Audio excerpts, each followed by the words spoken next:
Barbara, pozdravljena. Dober dan. Nemčija je v zadnjih mesecih pokazala dva povsem različna obraza, enega do Grčije in drugega do beguncev, ki prihajajo v Evropo. Kateri je pravi?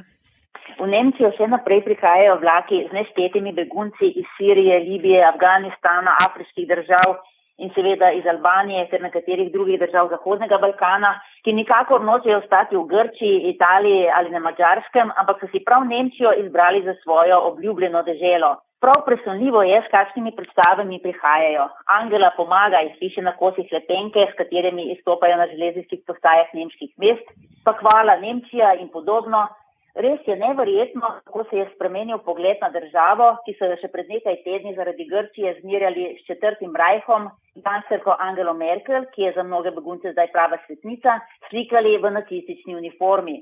Ko se bo položaj malo umiril in bo čas za globlje analize, pa bo verjetno ugotovili, da gre za eno in isto Nemčijo, tisto namreč, ki se uči iz svojih zgodovin. In pri tem zavestno govorim o množini. Nemčija iz časov po drugi svetovni vojni ve, da morajo vse države sprejeti vzorce vzdržnega razvoja, saj jih je morala tudi sama. Ve pa tudi, da je treba pomagati, gre za humanitarne katastrofe, saj je to večkrat doživela tudi sama.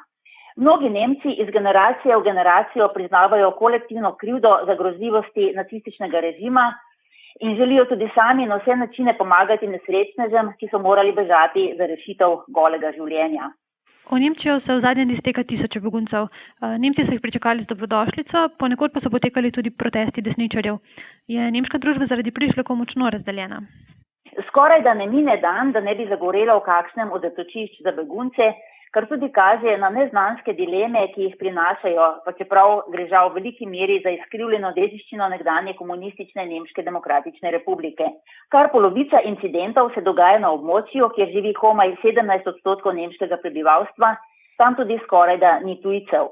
Zahodni Nemci pa so po drugi svetovni vojni in še posebno po padcu Berlinskega zidu doživeli zaporedne valove beguncev in priseljencev, ter se v velikanski večini naučili živeti z njimi. Je nemško delovanje mogoče razumeti humanitarno ali ekonomsko oportunistično? Skoraj polovica beguncev prihaja iz držav Zahodnega Balkana, ki veljajo ali pa bodo kmalu tudi uradno veljale za varne države. Ti bodo morali nazaj domov, tako kot se je postopno vrnila velika večina beguncev iz Kosova konec 90-ih let minulega stoletja. Nemčija bo tudi vztrajala pri pravičnejši razdelitvi beguncev med države EU, saj zdaj sama skupaj s Švedsko in Avstrijo prevzema levji delež bremena. Gospodarstvo hitro starajoče se družbe pa že prepoznava možnosti in priložnosti zaradi mladih in v določeni meri tudi izobraženih ali izučenih priseljencev. Moramo vedeti, da je bilo Nemcev še leta 2003 82 milijonov, zdaj pa jih je samo še 80 milijonov in marsikje se gospodarstvo že močno pritožuje zaradi pomankanja dovolj izučene delovne sile. Mnogi pa opozarjajo, da ti ljudje prinašajo tudi morebitne družbene konflikte in celo pri nemški islamski skupnosti, ki so doslej v veliki večini zaznamovali turški priseljenci, opozarjajo pred prihodom arabskega islama. Ta bo moral še dokazati tudi svojo strpnost do Judov, ki so v Nemčiji zaradi holokausta kar eden od razlogov obstoja države, če lahko tako prevajamo besedo Staatsräson, ki jo je Angela Merkel izgovorila med svojim obiskom v Izraelu leta 2008.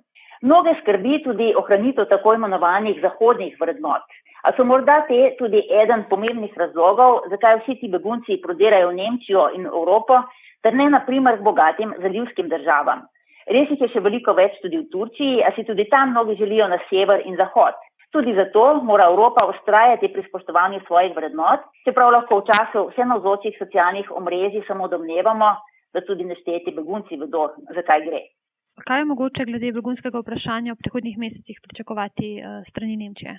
Kot rečeno, bo Nemčija skupaj s Švedsko in Avstrijo zagotovo vodila prizadevanja za pravičnejšo razdelitev beguncev v državah Evropske skupnosti in se hkrati najverjetneje razbijala glavo, kako najbolje poskrbeti za potrebe tistih, ki jih bo sprejela sama, ob hkratnem upoštevanju potreb večine svojega prebivalstva. Veliko je še neznank, saj dokler gospodarstvo raste in zaposluje, še gre. Kaj pa, če se res napoveduje nov izbruh svetovne gospodarsko-finančne krize, kot se zaradi Kitajske in drugih območij bojijo nekateri ekonomisti. Na srečo so drugi bolj pomirujoči, tako da bo Nemčija morda vendarle dobila dovolj časa za nadgrajevanje svojega človekoljubja.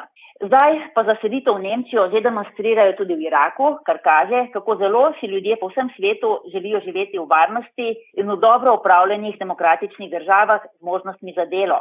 Tu se že kažejo naslednji gigantski izzivi za Nemčijo in vso Evropo. Najbrž nobenega sosednjega območja ne bo več mogoče prepustiti samemu sebi.